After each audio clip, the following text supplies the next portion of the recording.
Bonjour tout le monde, je crois qu'on peut démarrer. Si tout est OK, c'est bon? Oui. Bienvenue à tous, toutes et à tous à cette importante session intitulée Genre, intersectionnalité et diversité.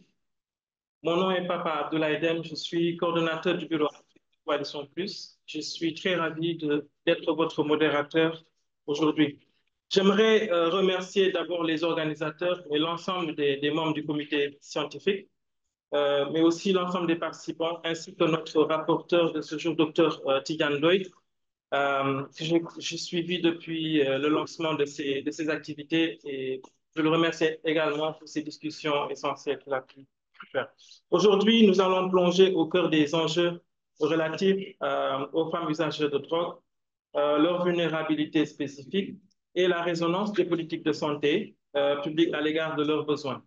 Donc, sans plus tarder, permettons donc à nos experts partager leurs recherches et analyses. Débuter, nous avons l'honneur d'accueillir M. Sidi Mokhtar, qui est coordonnateur des recherches chez Anda Santé, qui nous présentera une étude approfondie sur les caractéristiques sociodémographiques des femmes, de la vulnérabilité des femmes usagères de drogue à Dakar et sur la Petite Côte. Son analyse met un peu en lumière les réalités qui sont éclipsées dans les réalités et dans les débats publics. Sidi, à vous la parole. Merci beaucoup, Abdoulaye, à mon tour de remercier les organisateurs de ce colloque. Voilà, donc, cher Albert, les anciens collègues du CRCF, je rappelle que je suis ancien du CRCF aussi. Alors, donc, je voudrais très rapidement partager avec vous les quelques résultats de l'étude qui a été menée par Enda Santé, sur les femmes usagères de drogue à Dakar et sur la Côte. Voilà, donc on va d'abord faire un petit rappel du contexte.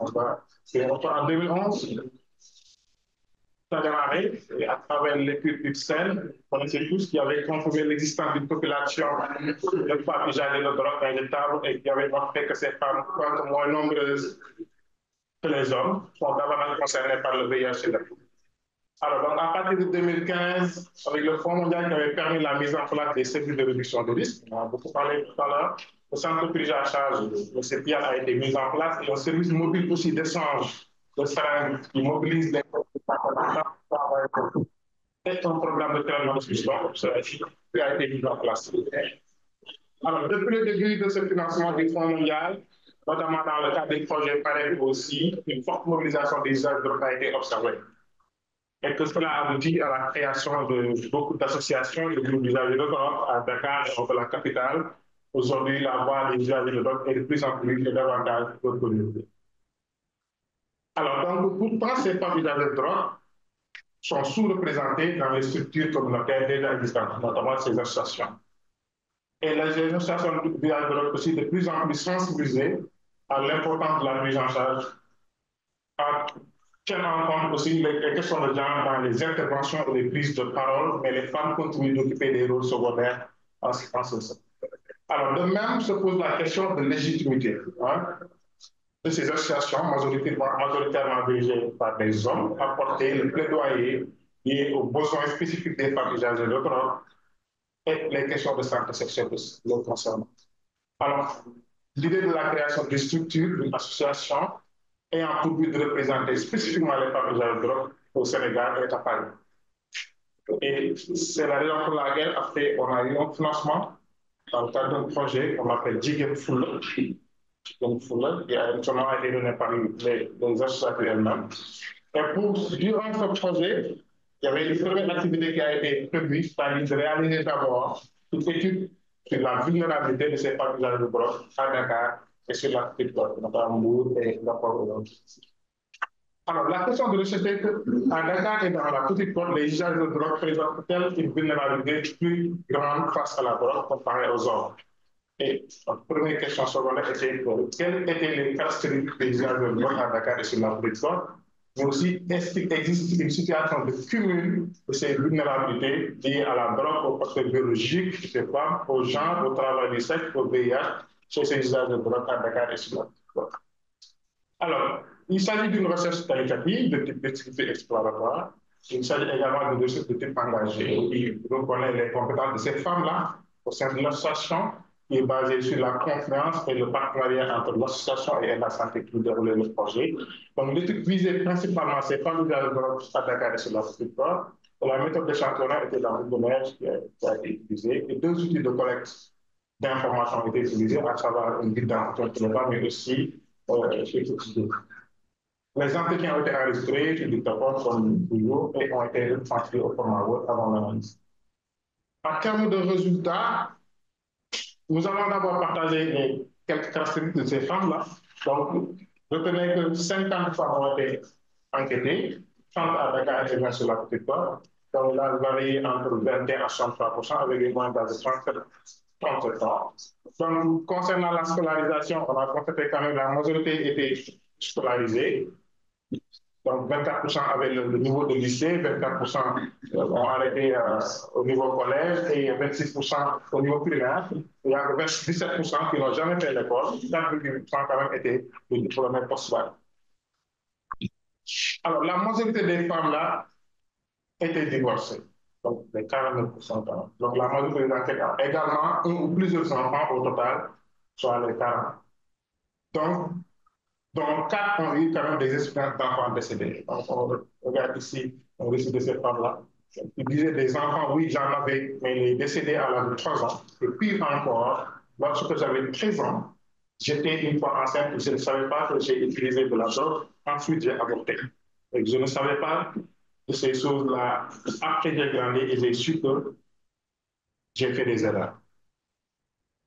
Alors, le coût de la drogue, ça nous a intéressé aussi. Donc, sur les 32 femmes sur les 47 qui ont répondu à la question, ils avaient dit qu'elles pouvaient dépenser au minimum jusqu'à 10 000 francs par jour pour leur consommation. Donc, mais il y a quand même d'autres qui pouvaient dépasser ce sort-là. Donc, il s'agit des femmes qui consommaient principalement de crack ou de la cocaïne. Donc, 3 avaient dit que leur consommation quotidienne peut dépasser 100 000 francs par jour. Et 7 qui disaient que de 50 000 à 99 000, 6 qui avaient une consommation quotidienne entre 30 000 et 40 000, et 16 entre 10 000 et 25 000. Donc, ça veut dire que le coût quand même de la drogue, c'est assez élevé. Donc, il y a aussi un récit de ces femmes qui disaient, en fait, ça dépend de ce que tu as en termes d'argent. Si tu as 400 000 et que le dealer est là, tu vas toujours dépenser pour te droguer. Donc, moi-même, il m'est arrivé par le passé de consommer 500 000 francs en un seul jour. Donc, le dealer a senti que j'avais de l'argent avec moi. Il est resté à côté de moi et me fournissait dès que j'avais terminé. Une fois que je n'avais plus d'argent et que je lui ai demandé de me donner un caillou à crédit, il m'a insulté, il s'en va. Donc, moi, j'ai dépensé une fois 1 million en 800. Donc, on peut quand même le coup. Ces femmes-là, ça dépend de la disponibilité de l'argent, mais quand elles en ont, quand même, elles n'hésitent pas à consommer de l'argent. Alors, derrière cette fumée de cannabis, donc la polyconsommation, qui était quand même quelque chose de cette drogue, est décrite comme une pratique courante. Donc, il faut prendre autre chose après pour descendre. Ça veut dire que si elle consomme la drogue injectable, après, il va falloir prendre le cannabis quand même pour faire descendre la dose. Donc, là, il disait, par exemple, l'usage du cannabis est associé à l'usage de cannabis ou de la cocaïne. Ceci a été cité au moins 24 fois dans l'étude. Donc, alors que le cannabis est souvent perçu comme une drogue récréative et peu dangereuse, les résultats attirent l'attention sur l'existence d'associations et une pratique qui peut quand même cacher d'autres addictions plus dangereuses. Alors, les tentatives d'arrêt, voilà, sont plusieurs fois, il y a au moins 12 qui avaient cité plusieurs fois elles ont tenté d'arrêter, et 21 qui avaient au moins une fois tenté d'arrêter. Donc la durée, ça fait, il y en a certains qui depuis 10 ans, elles tentent d'arrêter, il y en a aussi, ça fait juste une semaine avant l'enquête. Et les raisons valables pour ces arrêts-là, c'était la prison, quand elles étaient en prison, ou bien le moment de Ramadan, elles en ont profité pour essayer d'arrêter, ou bien elles n'avaient pas d'argent pour continuer quand même leur consommation, ou bien leur état de santé ne leur permettait pas de continuer la consommation. Alors, il y en a aussi certains qui ont dit que voilà, les raisons de la poursuite de la consommation, c'était pour le pratique de voyance, parce qu'il y en a deux qui avaient dit que oui, c'est des voyantes, donc elles font la voyance, et pour voir, il va falloir qu'elles continuent à consommer. Les questions de stress et de stigmatisation et de violence ont été citées. Alors, l'âge de la première consommation, de 10 ans à 38 ans. Donc, il y a au moins une femme qui avait dit qu'elle a commencé sa consommation à 10 ans. Donc, certains ont commencé la consommation très précocement à 10 ans et d'autres à l'âge de 38 ans. Donc, au total, 6 sur les 45 qui avaient répondu à la question ont répondu à consommer, commencer à consommer à l'âge de 16 ans. 6. Donc, à l'âge de 20 ans, quand même, l'effectif cumulé était de 16. Donc, il y avait commencé les conventions à 20 ans. Donc, au final, les 32 quand même sur les 47 ont commencé avant 26 ans. Pour montrer un peu quand même, comment dire que ces femmes-là avaient commencé très tôt la consommation de la drogue. Donc, de la drogue à la prostitution. Donc, c'est des choses quand même qui sont liées par rapport à la vulnérabilité et risque de vulnérabilité. Donc, toutes d'entre elles ont eu des métiers, soit la restauration, le commerce, l'audiovisuel, l'immobilier, ou bien les aides ménagères, mais l'associent au travail de sexe, avec le vol aussi, ou bien avec l'appui de la famille pour avoir de quoi satisfaire leur consommation. Donc, tandis que 18 se présentent comme des travailleurs de sexe, dont 6 détiennent des carnets, c'est-à-dire tout le reste, c'est des travailleurs de sexe clandestins. Donc, lorsqu'on dénombre la pratique du travail de sexe mentionné comme activité principale ou secondaire, 32 sont alors concernés. Donc, 10 parmi elles, bien sûr, mentionnent son soutien de la famille, malgré la stigmatisation. Et le travail de sexe est parfois associé à d'autres stratégies pour financer leur consommation, c'est-à-dire l'exposition du mouvement de ces femmes-là face à la drogue. Alors, la violence, elle est très fréquente. 92% de ces femmes-là rencontrées ont partagé leurs expériences de violence. Donc, il s'agit de tout type de violence, soit psychologique, violence sexuelle, violence physique. Donc, une attention particulièrement mérite d'être portée sur la violence sexuelle, quand même, qui concerne directement au moins 16 des femmes sur les 39 qui avaient répondu à cette question. Donc, là, il disait que oui, j'étais dans un milieu où le vendeur de drogue m'avait invité chez lui pour qu'on puisse passer la soirée. Il m'avait donné la drogue et j'avais envie de fumer, mais il voulait d'abord m'utiliser avant que je ne consomme la drogue. On s'est querellé, il m'a frappé. Donc, je disais que oui, les violences sexuelles, ça existe, car il nous arrive des fois qu'on nous force à faire des rapports sexuels, des violences psychologiques aussi, avec tout le poids que la famille peut te mettre. Les gens te disent du n'importe quoi, ils disent qu'en tant que femme, tu ne peux pas réaliser rien de ta vie. Donc, juste fait vraiment cette violence qui existe chez ces femmes. La drogue à la prison, oui, l'expérience de la prison concerne plus de 2 tiers des femmes quand même. Donc, les raisons de l'emprisonnement sont très diversifiées, hein, soit des vols, des défauts de carnet sanitaire dans un contexte de prostitution et la possession de la drogue et les questions de bagarre aussi entre elles. C'est là qui disait que j'avais des problèmes avec ma soeur, j'avais pris ses renseignements et elle m'a envoyé en prison. Alors, l'accès au service de dépistage, c'est important. Donc, une majorité des femmes affirment avoir fait le dépistage lors du dernier trimestre. Retenez que la majorité de ces femmes aussi étaient des associations, étaient dans l'association, donc recevaient quand même des services. Donc, en effet, le document des femmes enquêtées s'est appuyé principalement sur l'association, comme je l'ai dit, et c'est derrière même des activités de sensibilisation dans le cadre du projet. Le défi du offre de cette holistique, les besoins spécifiques de ces femmes-là ont été cités plusieurs fois, les besoins de prise en charge médicale quand même, et les besoins de suivi psychosocial et les besoins de sensibilisation, malgré l'existence de l'association et l'existence des activités du CPI. Alors, des perspectives, il y en a. Parce qu'ils avaient dit que vraiment le perspective, c'était trouver un mari et avoir des enfants. Et l'autre, c'est vraiment de trouver du travail et dans notre produit quand même de la production et de la consommation. Et quand c'est quand même, le perspective, c'était arrête. L'envie d'arrêter quand même reste encore. Alors, donc, ce qu'on peut retenir, c'est qu'au Sénégal, l'histoire du drogue par les femmes est une réalité qui prend de l'essor. Et que dans notre recherche, elles consomment en majorité du dérivé de la cocaïne, alors que les réponses médicales concernent plutôt le. La polyconsommation est quasiment obligatoire pour faire descendre la drogue. À chaque fois qu'elle consomme cannabis, il faut prendre cannabis pour faire descendre la dose. Donc, le coût de la consommation minimum de 10 000 francs, quand même, est élevé. Il est connu souvent à des vols, à la prostitution ou à des activités illégales. Donc, par ailleurs, si les répercussions de la drogue sont dramatiques pour les hommes, elles le sont davantage pour les femmes, en raison de de leur construction biologique, de ses fonctions et rôles dans la société. Donc, la consommation de drogue est souvent considérée comme contrainte au statut social des femmes en tant que mère, partenaire, gardienne, si bien qu'elles sont victimes de plusieurs plans de stigmatisation et d'une série de préjudices particuliers. Et enfin, pour terminer, ces femmes enceintes, ces femmes usagères de drogue ont des besoins spécifiques de prise en charge médicale et psychosociale, mais aussi de sensibilisation aux risques face au VIH. Je vous remercie de votre attention. Merci beaucoup, Sidi, pour cette présentation éclairante. Il est clair que la situation des femmes usagères de drogue nécessite une attention particulière. Je rappelle aux prochains intervenants que les termes de référence ont été vraiment clairs. Les présentations doivent tourner autour de 10 minutes. Donc, je vous rappellerai quand le temps sera venu d'arrêter. Alors, nous allons passer à notre prochaine intervention. Nous allons continuer sur cette lancée avec Dr Angel Ouraga. Dr Angel Ouraga est docteur en criminologie à l'université Félix Houphouët-Boigny, Côte d'Ivoire. Elle nous révélera en quoi le genre influence la dynamique de la consommation de drogue dans le milieu du transport à Abobo, en Côte d'Ivoire. Dr Ouraga, nous sommes impatients d'entendre votre présentation. Merci. Mesdames et messieurs, distingués participants et participants, bonjour. Je tiens à remercier le comité d'organisation de ce colloque, les différentes institutions et organisations qui ont permis que nous soyons là ce matin, pendant ces 3 jours.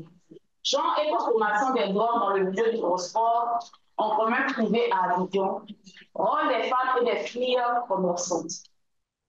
Ce thème-là découle d'une étude antérieure qui a été investiguée dans le milieu du transport en commun privé dans la commune d'Abobo. Donc, pour la présentation, nous allons retenir 2 notions, la notion de Baka et la notion de Nyambro. Pour ceux qui viennent de la Côte d'Ivoire, qui sont informés, mais pour les autres, nous serons obligés d'expliquer ces 2 thèmes. Donc, voici le plan présenté. Sur ces images, vous voyez sur la première photo un individu qui empêche un autre individu. Et la deuxième image, nous avons un groupe d'individus en face des forces de sécurité intérieure. Donc, l'individu ici est appelé Nyambro. Le Nyambro a évolué de génération en génération. Parce que dans les années 90, certains les appelaient corsaires, guerriers de Nyambro. C'était des personnes qui étaient chargées d'aider les propriétaires de véhicules de type privé dans le transport des populations. Donc, ils aidaient à charger ces différents véhicules-là. Mais avec le temps, ils ont su imposer leur dictat. Maintenant, ils sont propriétaires de sols, ils sont propriétaires de gares, ils sont propriétaires de lignes, ils sont également propriétaires de points de chargement. Les Baka. Bon, ici, nous avons une entrée de Baka. Nous n'avons pas placé de photo de Baka. Donc, à l'origine, les Baka sont des véhicules de type fourgon. Lorsqu'ils sont importés, ils connaissent les modifications. Donc, on place des issues de secours, des vitres sur les côtés et des sièges dans ce fourgon.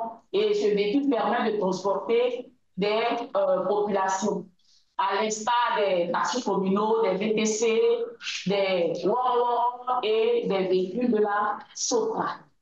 Donc, ces dernières années, ces individus ont été indexés comme étant des personnes qui commettaient des actes dans le milieu du transport, à telle enseigne que cela troublait même les passagers. J'allais dire usagers, mais à force d'entendre usager, de drogue usagée, je préfère prendre passager, parce que ça sera différent en fait. Donc, ces individus-là troublaient la quiétude des passagers, des populations. Ici, il s'agissait de déguerpir ces individus de la gare routière de Abobo Gare. Et en face, vous voyez les forces de sécurité intérieure. Mais je vous assure que lors de ce déguerpissement-là, il y a eu des échanges de tirs pour dire que les Nyambro sont des personnes fortes, entre guillemets, voilà, des personnes fortes dans le milieu du transport. Hier, le docteur Ti a présenté un peu les Babachais. Et parmi ces Babachais-là, il y a des Nyambro nommés généraux qui font partie des Babachais. qui détiennent des fumoirs, qui détiennent beaucoup de biens, qui sont des personnes insérées dans la société, qui sont des exemples même pour la jeune génération. Donc, le transport est une composante essentielle du développement socio-économique. Il représente un enjeu stratégique de premier plan en matière de développement durable. 4,1 milliards de francs CFA sont dépensés chaque jour dans le milieu du transport en commun privé. Bon, quand on dit en commun privé, c'est-à-dire qu'à côté des véhicules de la SOPRA qui appartiennent à l'État de Côte d'Ivoire, il y a des individus qui mettent à disposition leurs véhicules. Donc, ce sont ces individus que nous appelons ici des privés. Donc, il y a eu des violences qui ont été mentionnées dans le milieu du transport en commun privé. Et ces violences-là sont le fait de Nyongro. Nous avons investigué et nous avons compris qu'il y avait des déterminants psychosociaux qui ont mené ces individus à commettre des actes de violence. Donc, il y avait des comportements dits agressifs, de l'hostilité, de la colère que nous avons répertoriés dans les déterminants psychos de ces individus. Concernant les déterminants sociaux, nous nous sommes rendus compte que ces individus-là consommaient des psychotropes et ça les rendait plus violents, ça les rendait plus enclins aux actes d'insécurité. Et nous avons cherché à comprendre comment des individus étant au milieu des véhicules, au sein des gares routières, qui se lèvent très tôt le matin, qui rentrent tardivement, arrivent pendant leurs heures de travail à se ravitailler en psychotropes. Et ce sont ces questions-là qui nous ont emmenés vers des filles et des femmes commerçantes au sein des gares routières, sur les lignes de ces véhicules et à différents points de chargement. C'est dans ce sens-là que nous avons découvert une complexité de rôle de ces femmes et ces filles. Donc, les questions de recherche ici nous ont emmenés à nous interroger sur le profil des femmes et filles commerçantes impliquées dans le trafic et la consommation de drogue dans le milieu du transport en commun privé. Comment se structure l'implication des femmes dans le trafic et la consommation de drogue? À quelle logique obéit l'implication des femmes dans le trafic et la consommation de drogue dans ce milieu? Les objectifs qui découlent de ces questions sont, premièrement, de déterminer le profil de ces femmes et filles commerçantes impliquées dans le trafic et la consommation de drogue dans le milieu du transport en commun privé, de décrire la structuration de l'implication de ces femmes et d'identifier les logiques de l'implication des femmes dans le trafic et la consommation de drogue. Donc, la théorie de la rationalité de Cusson dit ici que les femmes et filles utilisent les avantages pécuniaires ou sociaux comme une clé de décision et d'engagement dans les activités illicites liées à la drogue. C'est un processus de réflexion dans lequel elles évaluent les bons côtés et les mauvais côtés. Elles maximisent et elles prennent la décision de travailler dans ce domaine-là. Donc, le site, nous avons dit la commune d'Abobo, mais principalement la gare, Abobo Gare, le point de Samoké et le point de Alador ont été les différents sites. 14 filles et femmes ont été entretenues. L'observation, l'entretien, l'analyse phénoménologique, l'analyse de contenu et Sphinx ont permis de recueillir et d'analyser les différentes données. Donc, concernant les résultats, il y a le profil des femmes et des filles commerçantes.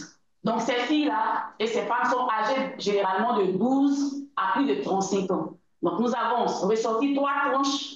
Les filles âgées de 12 à 17 ans, donc les mineurs. Les filles âgées de 18 à 35 ans, donc les jeunes selon l'Union africaine, également les plus de 35 ans, donc des adultes. Elles ont un faible niveau d'études et elles sont anciennes en moyenne de 5 ans, mais il y en a qui ont commencé, cela faisait 2 mois. Donc de 2 mois à 15 ans. Il y en a qui sont propriétaires et d'autres qui sont employés pour déterminer le statut. La complexité des rôles de ces femmes-là réside dans le trafic, dans le renseignement, dans la prostitution, dans la consommation. Hier, lorsque le docteur Tia faisait sa présentation, il a parlé de renseignement. Il a parlé des éléments qui étaient postés et qui donnaient des informations par rapport aux différents individus qui se rendraient dans les fumoirs. Et ces femmes-là aussi font partie du renseignement. La structuration de la commercialisation des drogues. Tout à l'heure, nous avons parlé de 2 mois à 15 années d'activité. Et c'est relatif en fait. Lorsqu'elles ont moins de 18 ans, nous les mettons dans le groupe ici que nous avons nommé le groupe des juniors. Donc, elles vendent des boissons désaltérantes. Lorsqu'elles ont moins de 2 mois, quand vous arrivez à Bignan, vous les entendrez dire de l'eau, de l'eau, de l'eau, de l'eau. Donc, elles sont uniquement en train de vendre de l'eau glacée. Et au fur et à mesure qu'elles évoluent, qu'elles mettent du temps dans leurs fonctions, dans leurs exercices, elles ajoutent des papiers mouchoirs. Donc, vous entendrez de l'eau lotus, de l'eau lotus, de l'eau lotus.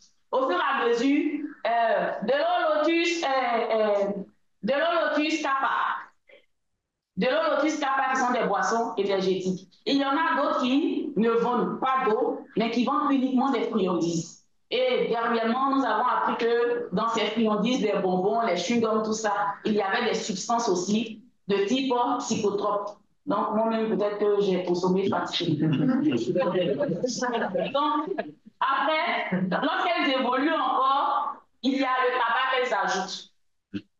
Au niveau des seniors, les seniors généralement travaillent soit pour elles, soit pour les vétérans là-bas qui sont des vieilles mères. Donc, à ces produits cités au niveau de 2 mois à moins de 2 ans d'exercice, elles viennent, elles ajoutent le café, le thé, des boissons alcoolisées. Ce sont de petits sachets. Ce sont de petits sachets qu'elles présentent pour des sachets d'alcool qu'elles donnent aux Nyambro, aux autres mêmes commerçants qui en consomment. Et là-bas, les vieilles mères, elles ont parfois 15 ans d'exercice et ce sont elles qui introduisent les mineurs dans le processus. Le mode opératoire, on a déjà parlé du lieu de vente. Les heures de vente, elles vendent généralement à toute heure. Elles se lèvent avant 5 heures du matin, elles sont déjà installées. Elles vont parfois jusqu'à 22 heures. Et lorsqu'il y a des embouteillages, celles qui sont sur les lignes vont jusqu'à au-delà de 23 heures. Et les cibles, nous avons les Nyambo, les chauffeurs et apprentis, les passagers et les autres commerçants. La logique du trafic ici, c'est que le désir de s'affirmer socialement et d'être autonome sur le plan financier amène des femmes et filles à jouer un double rôle. Le rôle licite, c'est-à-dire que sous la couverture de vente d'eau, les vieilles mères, sinon les vétérans, ajoutent des comprimés.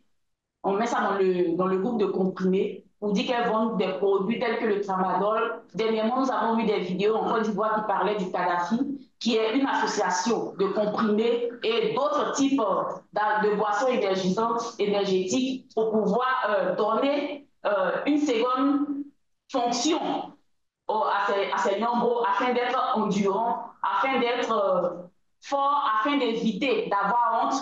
Parce que lorsque les chauffeurs et les apprentis refusent par exemple de leur donner les sous, ils sont obligés d'arracher des sièges, d'arracher des rétroviseurs de ces batas-là. Donc voilà un peu la présentation de ce jour. Je vous remercie.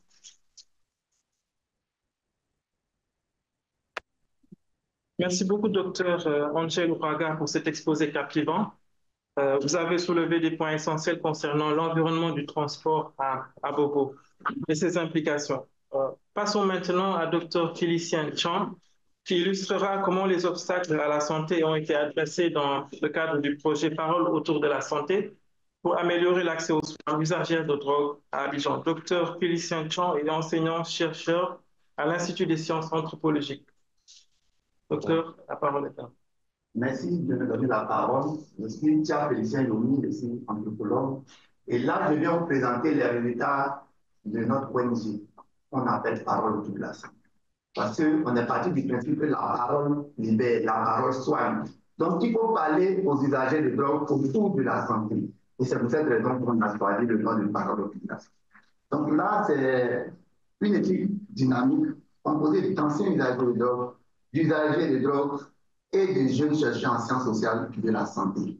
Notre ONG est chapeautée par une brave femme qui est au milieu ici et qui s'appelle Sandrine. Donc, c'est elle qui coordonne toutes les activités de notre ONG. Elle est ancienne usageuse de drogue, ancienne détenue de prison pour usage de drogue, mais aujourd'hui, elle est un modèle pour la communauté des usagers de drogue en Côte d'Ivoire. Elle est aussi une référence auprès de nos différentes autorités. Donc, bon, on va avancer.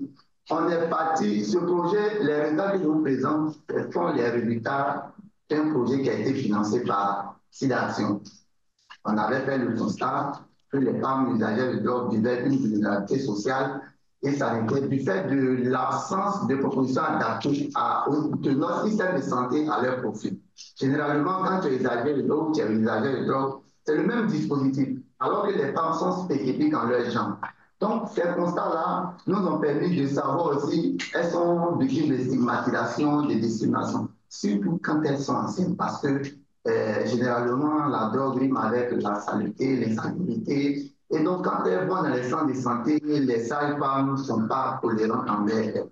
Donc, nous, on a réfléchi dans ce livre, mais pourquoi pas mettre en place un projet spécifique pour les femmes usagères de drogue afin de leur faciliter l'accès aux services de santé. C'est dans ce cadre-là que SIDAction nous a financé. Donc, quand on a eu le projet, la première idée a été de former nos pères éducateurs parce que le travail sur le terrain est fait par les communautaires. Nous, en tant qu'anthropologues, on a le regard des spécialistes des sciences sociales, donc on va avec eux. Eux, ils font le travail. Donc, ils ont été formés sur la physiopathologie des pathologies diverses auxquelles sont confrontés les usagers de drogue, sur les pratiques sexuelles, sur le dépistage communautaire et sur la prévention combinée, sur également les techniques de communication, parce que l'art de la parole aussi, il faut l'avoir pour pouvoir convaincre son prochain. Après, on a mis en place une formation en plaidoyer. Donc, on a eu des parages juridiques, c'est-à-dire les anciens usagers de drogue qui sont utilisés aujourd'hui comme des parages juridiques, qui font les témoignages devant nos autorités. Quand on a fait ce projet, on leur a assigné le rôle de partager leur expérience avec les autres, d'aider à la réduction de la stigmatisation, parce que quand une femme usagère de drogue prend la parole en public, on dit je suis usagère de drogue, je reconnais, mais voici mes problèmes, ça c'est compréhensible et les gens sont beaucoup attentifs à ça. Elle avait le rôle de mais les pères éducateurs avaient le rôle d'informer les usagers de drogue sur leurs droits à la santé, leurs droits à l'éducation, leurs droits à tous les droits en tout cas. Et aussi, nous avons fait des interventions centrées sur le patient. Parce que comme tout patient est un cas spécifique, les activités devraient être spécifiques pour ces personnes-là. Donc, c'est cette stratégie-là que nous avons mis en place et qui nous a permis de toucher 298 femmes et nous les avons dépistées. Parmi ces femmes qui ont été dépistées, il y avait 4%, 3% qui étaient infectées du VIH. Automatiquement, elles ont été mises sous traitement. En même temps qu'elles ont été mises sous traitement, on a mis en place encore une stratégie d'accompagnement qui consiste à les suivre dans leurs différents traitements. On a fait des bouts de parole avec 40 PIB infectés du VIH-Sida. On a suivi cette femme usagère de drogue enceinte vivant avec le VIH et on leur a demandé qu'est-ce que vous voulez faire. Elles ont identifié leurs besoins et en fonction de ça, on a mis en place des AGF pour elles. À côté de ça, on a suivi aussi, on a facilité l'accouchement de 8 femmes usagères de drogue, dont 2 étaient accidentelles. Et après, on a référé pas mal d'usagères de drogue, mais la problématique cruciale qui était là, c'était le lien entre elle et la famille. Quand elle est enceinte, elle est dans la rue. Mais quand elle va accoucher, elle dira où. Il faut faire la médiation avec la famille, de sorte que progressivement, lorsqu'elle sera à terme, elle puisse avoir la famille puisse l'accepter parce que l'enfant n'a pas demandé à naître d'une mère usagère de drogue. Mais quand la situation arrive, qu'est-ce qu'il faut faire? Étant donné qu'elles sont des sans-abri, donc nous on fait la médiation familiale pour essayer de leur permettre d'avoir l'acceptation de leurs parents. Donc ici, vous voyez dans nos activités, nous faisons des dons de kits d'hygiène parce que l'une des problématiques, c'est que quand les femmes usagères de drogue sont dans leur période de menstruation, vraiment, ça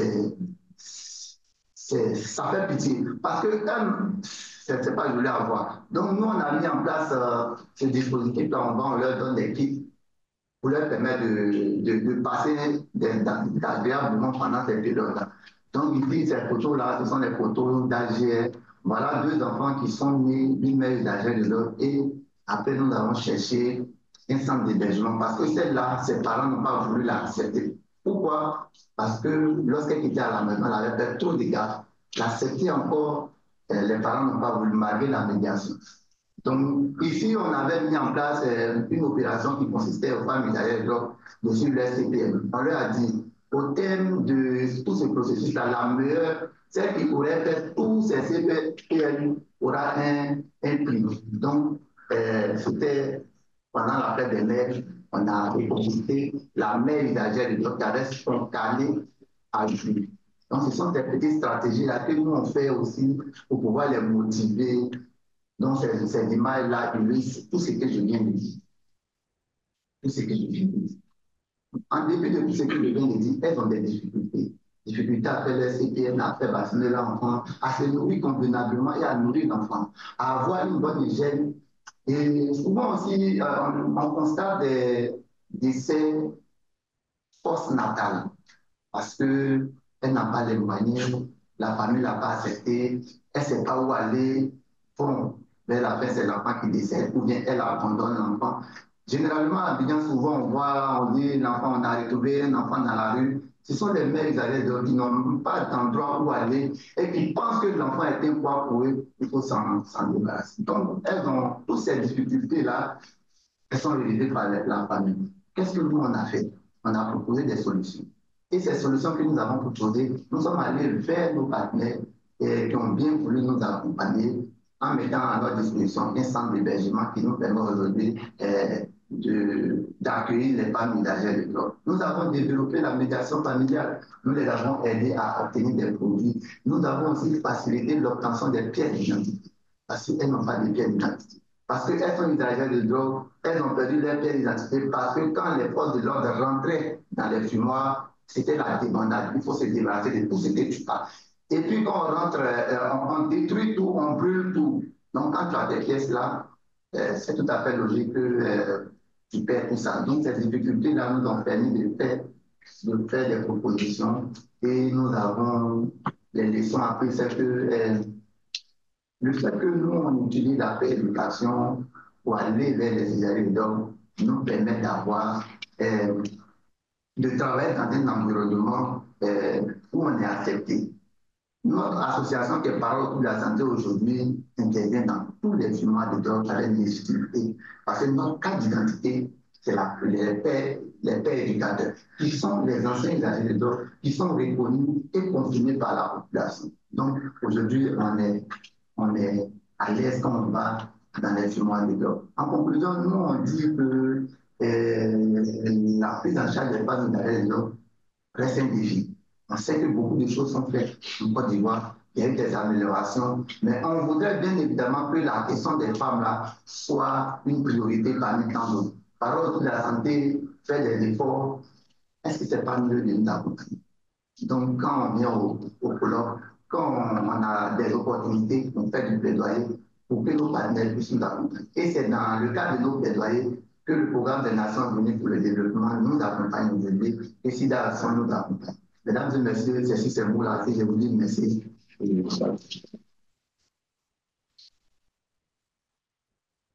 Merci beaucoup, Dr. Chan. Votre intervention a su mettre en avant la force de l'approche communautaire et aussi de l'engagement. Restons maintenant, on va quitter la Côte d'Ivoire et on va se concentrer sur le contexte sénégalais avec Dr. Rose André Fey et son étude sur les réponses sensibles aux genres dans le domaine des drogues. Dr. Rose André Fey qui nous suit à distance est socio-anthropologue, chercheuse et postdoctorante. Dr. Rose, ici la question qui se pose est la suivante. Les besoins spécifiques des femmes sont-ils suffisamment pris en compte? Merci de nous éclairer sur ce sujet. Merci, Pape, pour la parole donnée. Alors, diapositive, s'il vous plaît.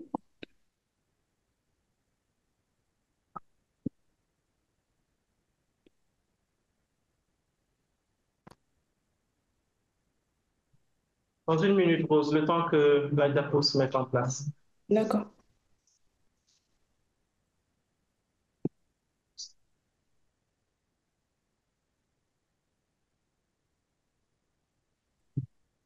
Alors voilà, ma présentation porte sur drogue et réponses sensibles au genre. Les besoins spécifiques des femmes sont-ils suffisamment pris en compte? Diapo.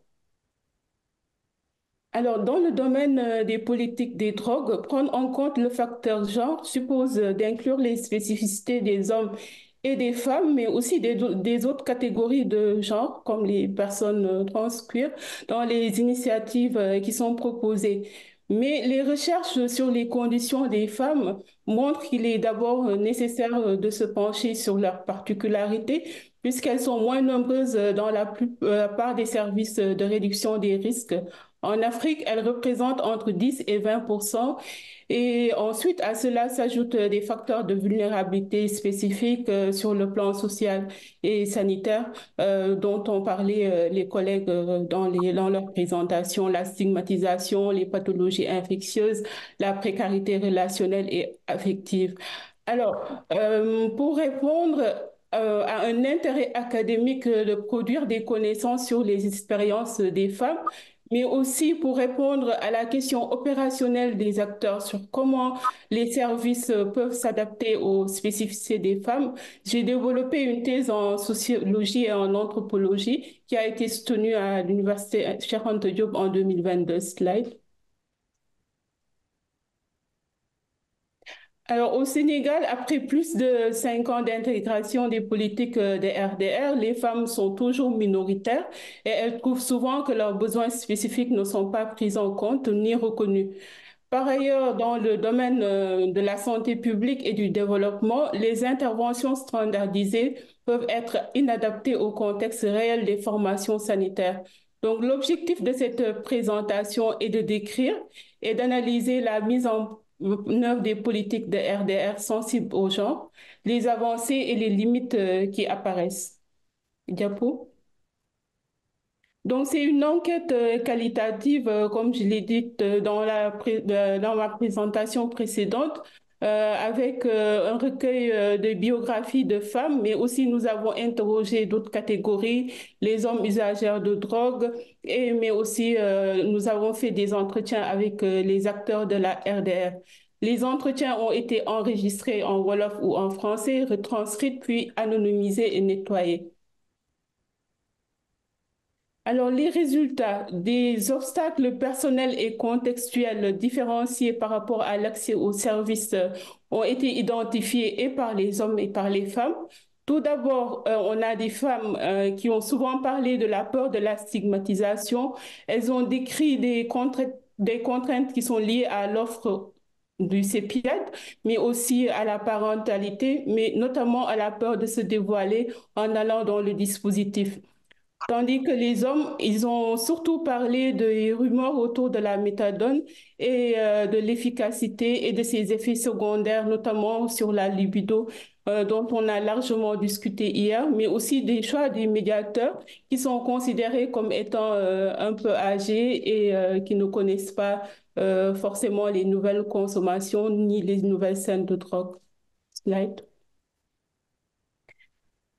Alors que le service qui est proposé est le même pour toutes les femmes usagères de drogue, nos données montrent une réalité plus complexe qui nécessite une prise en charge de la diversité des besoins et des vulnérabilités psychosociales. Alors ici, on a identifié à partir de nos données de terrain 4 profils des jeunes femmes du monde de la nuit et du divertissement qui n'ont pas une apparence qui est altérée par l'usage de drogue, qui sont assez autonomes, qui consomment surtout la cocaïne crack. On a aussi des jeunes femmes que nous avons rencontrées dans les quartiers populaires et les associations de travailleuses de sexe, puis des femmes qui sont connues comme anciennes junkies dans le milieu, qui sont surtout sous méthadone ou CEPIAT, et des femmes qui sont isolées et qui sont dépendantes de médicaments antidouleurs, notamment du tramadol. Slide. Alors, au-delà des figures qui sont habituellement décrites, ici, on a 4 profils aux caractéristiques et milieux différents. Le profil 1, c'est une catégorie qui n'exprime pas souvent de besoin de soutien social, mais qui nécessite plus d'informations et plus d'interventions de protection contre l'addiction et les overdoses et la toxicité des produits si l'on sait que le testing n'est pas encore disponible au Sénégal et la naloxone aussi n'est pas disponible au niveau communautaire. Slide. Donc, on a le profil 2 et 3 qui sont notamment des consommatrices de cocaïne crack et le parcours de certaines femmes témoigne d'une expérience intersectionnelle, c'est-à-dire qu'elles peuvent être à la fois travailleuses de sexe, consommatrices de drogue, mais aussi personnes vivant avec le VIH. Et le profil 4 ne partage pas les caractéristiques de marginalité de la majorité des femmes. Donc, il est nécessaire de pouvoir diversifier les réponses en fonction de la diversité des profils. Slide.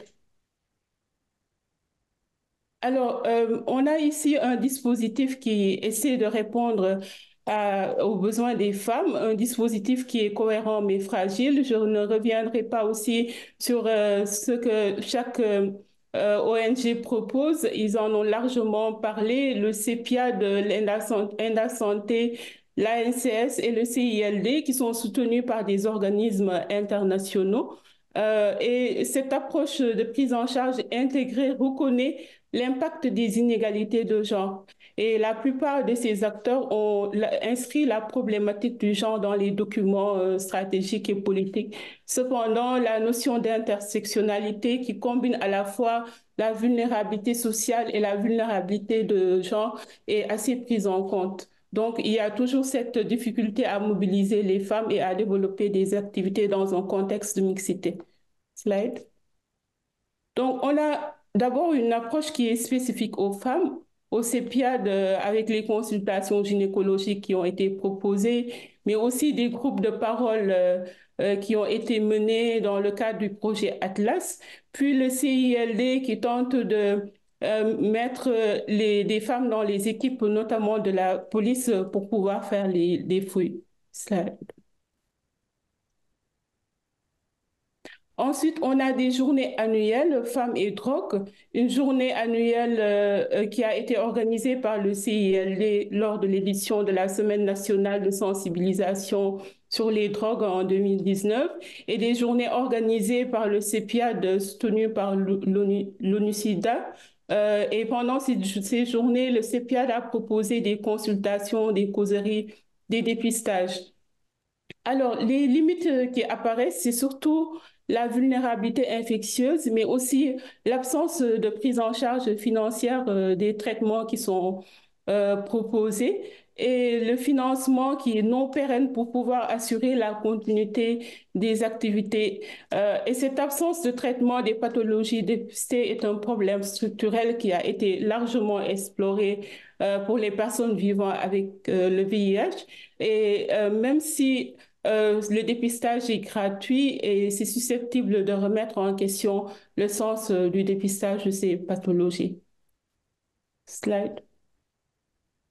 Ensuite, on a une approche basée sur le renforcement de l'agencité qui est ici portée par l'ANCS et ENDA Santé avec un accompagnement centré sur le renforcement de capacités et la responsabilisation des communautés et aussi à les aider à mettre en place des activités génératrices de revenus. Mais la mise en relation avec les femmes au travers d'une réponse qu'on peut dire est basée sur leur vulnérabilité sociale soulève des difficultés liées aux limites entre le soutien à l'autonomie et l'assistanat qui est inscrit dans une approche paternaliste ou charitable dans un contexte où les ressources matérielles sont limitées. Et cette question renvoie aussi à un enjeu majeur de la lutte contre les inégalités. Slide.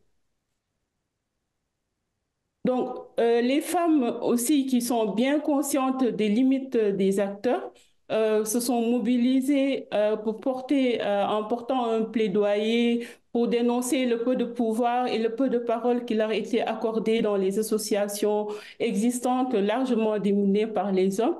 Et on constate un début de mobilisation de ces femmes qui essaient de s'entraider pour dépasser leur invisibilité et s'autonomiser. Mais on pourrait se poser la question sur leur subsistance et leur dépendance à long terme, étant donné qu'elles sont encore encadrées par des ONG. Slide. Alors, donc, pour conclure, on peut se demander si les interventions pourraient être davantage gender responsives, c'est-à-dire est-ce que ces interventions qui existent peuvent inclure davantage des dimensions liées au genre? On a des avancées progressives. Les efforts qui sont déployés par les acteurs du dispositif montrent que les choses avancent. Cependant, le plaidoyer pour le genre n'a pas de relais au niveau international pour l'Afrique, peut-être lié à la minorité linguistique francophone. Et ces questions devraient être portées par le Forum de la société civile qui est créé par l'unité africaine.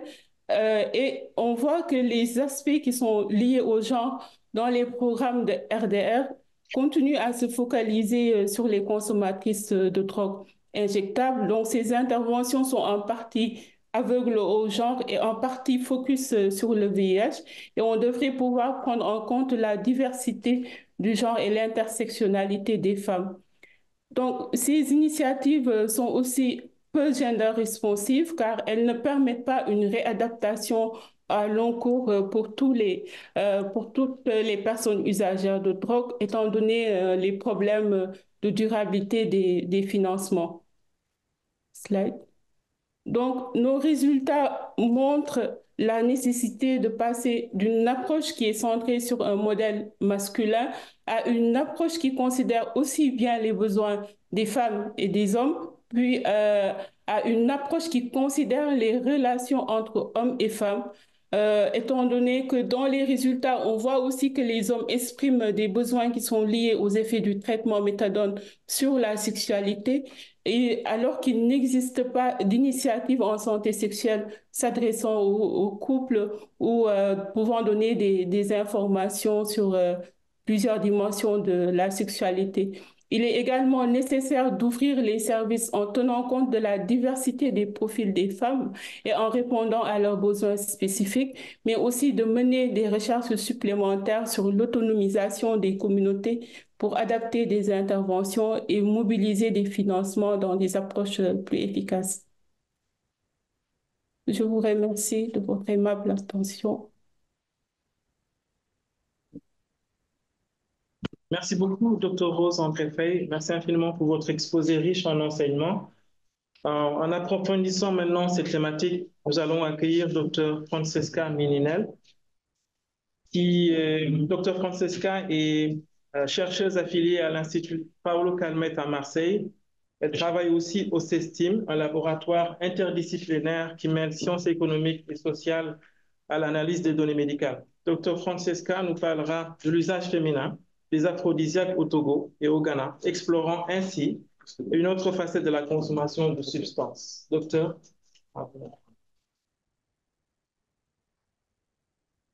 Et bonjour, merci à tous et à tous. Merci au comité d'organisation, spécialement à Rosa André qui m'a invité de m'associer à cet événement scientifique.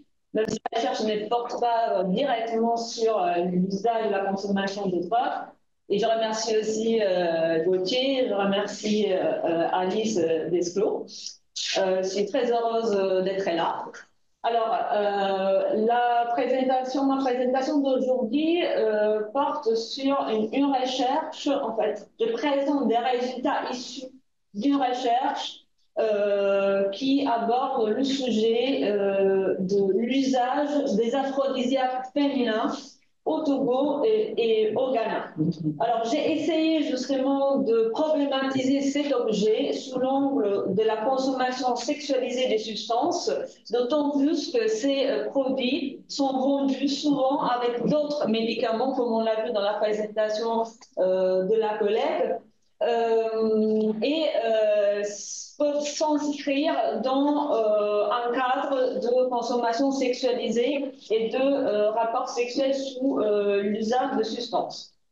Voilà. Cette recherche, c'est une recherche évolutive, déjà à partir de son objet, qui au départ portait sur l'usage de produits rétrécissants et asséchants, entraînant une vulnérabilité au VIH, ça a été montré par des études médicales, entraînant une vulnérabilité au VIH, aux IST et un risque accru de développer un cancer du col de l'utérus. Alors, selon la définition OMS, ces pratiques intravaginales nocives, ça c'est la définition donnée par l'OMS en 2008, ces pratiques ont été classées parmi les formes de mutilation génitale féminine, c'est-à-dire l'usage fréquent de ces produits rétrécissants et asséchants est classé comme forme de mutilation génitale. Alors, en fait, comme je viens de dire, cette recherche, c'est une recherche évolutive, c'est-à-dire que le terrain, je suis partie, en fait, j'ai fait un financement SIDAction, donc ma recherche portait vraiment sur le lien de l'usage de ces produits avec une vulnérabilité au VIH et le cadre de cette consommation. Mais après, justement, le terrain m'a amené à redéfinir un peu l'objet, parce que les produits qui circulent ne sont pas tous des produits asséchants et rétrécissants. Et donc, le terrain m'a amené à reformuler et à définir l'objet comme produit de désir et de domination. Ces produits sont souvent considérés par les personnes enquêtées, ce n'est pas une analyse biologique ni médicale, mais ils sont considérés comme des drogues, c'est-à-dire des fois aussi les usagères, en tout cas les personnes qui en consomment, parlent aussi de période de pause. Par exemple, je dois faire au moins une semaine ou un mois ou quelques mois de pause, parce que sinon je deviens un peu accro. Ça, c'est le terme EMIC, hein, le terme utilisé par les personnes enquêtées. Alors, par contre, il n'y a pas d'effet psychotrope qui a été voilà, constaté ou étudié. Alors, en ce qui concerne la méthodologie et voilà, le corpus des données, en fait, la première phase des collectes a eu lieu entre 2016 et 2017, c'était dans le cadre de ma thèse. Ma thèse en anthropologie portait sur l'entrée dans la sexualité auprès des jeunes filles au Togo. Et donc, j'ai fait une enquête auprès des filles universitaires, lycéennes et apprenties, à Lomé notamment. Et donc, je faisais des entretiens qui portaient sur leurs pratiques sexuelles, l'entrée dans leur sexualité, etc. Et je ne connaissais pas ces sujets, en fait. Je ne savais absolument pas, je ne connaissais pas l'existence de ces produits, mais c'est les filles, donc c'est le terrain qui m'a amené à commencer à m'intéresser à cet usage. Alors, j'ai oublié de dire, justement, j'ai mené 96 entretiens avec des jeunes filles. Après, j'ai aussi fait des entretiens avec des garçons, parce que c'était nécessaire. Mais au départ, c'était avec des filles d'origine ethnique et ethnolinguistique assez variée. Et que dans la ville de Lomé. Donc, c'est très important, l'origine ethnique.